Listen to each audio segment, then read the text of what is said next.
Bonsoir à toutes et à tous. Le bilan fonctionnel figure parmi les états de synthèse prévus par la loi comptable.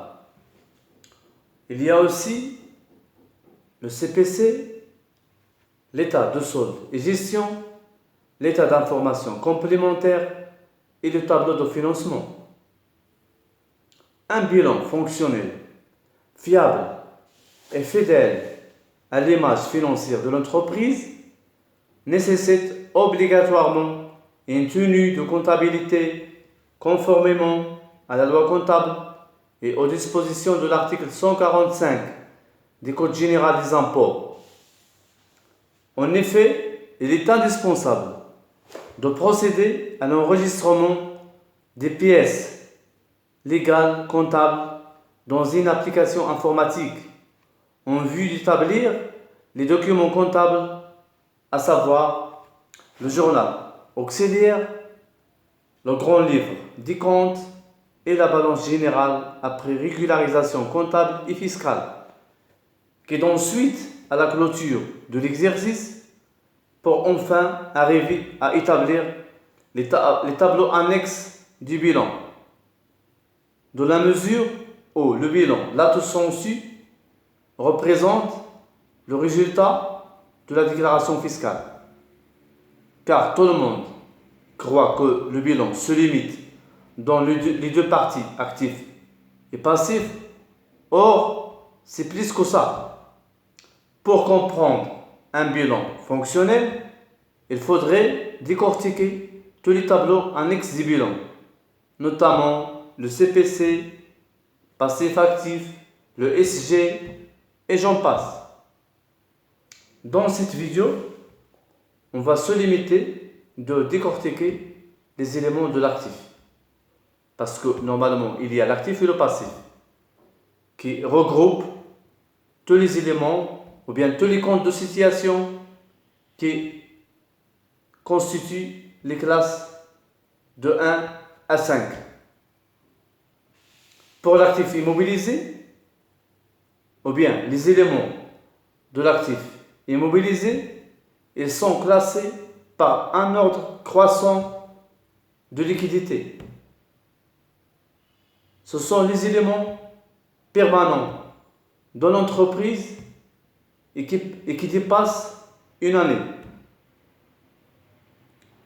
Les rubriques de l'actif immobilisé sont énumérées comme suit. D'abord, il y a les immobilisations en non-valeur. Deuxièmement, immobilisation incorporelle. Troisièmement, les immobilisations corporelles. Et enfin, les immobilisations financières. Pour les immobilisations en non-valeur, ce sont des charges réparties sur plusieurs exercices. Il s'agit des actes juridiques dont le but est la création et la croissance de l'entreprise. Les immobilisations incorporelles, ils n'ont pas une substance physique. Donc, ils ont un objectif de contribuer ou bien de participer de garantir la pérennité de l'entreprise. Je cite des exemples: le fonds de commerce et les brevets d'invention. Il y a aussi les immobilisations corporelles, sont des actifs physiques, identifiables et d'une utilisation durable de l'entreprise, notamment les terrains et les constructions. Enfin, les immobilisations financières, ce sont des créances immobilisées et des titres immobilisés. Par exemple, les titres de participation et les obligations. Ensuite, on passe à l'actif circulant. L'actif circulant, c'est la classe 3 de l'actif. Et l'actif circulant regroupe les éléments qui n'ont pas vocation à rester durablement dans l'entreprise et qui se renouvellent avec le cycle d'exploitation. D'abord, il y a le stock. Le stock, ce sont les éléments, bien ce sont les biens et les services et les fournitures stockables et non consommés sur l'exercice en cours. Dans la classe 3, à savoir l'actif circulant, on trouve aussi des créances de l'actif circulant. Les créances de l'actif circulant, ce sont des dettes vis-à-vis des clients au profit de l'entreprise. Sans oublier, bien sûr, les avances sur fournisseurs.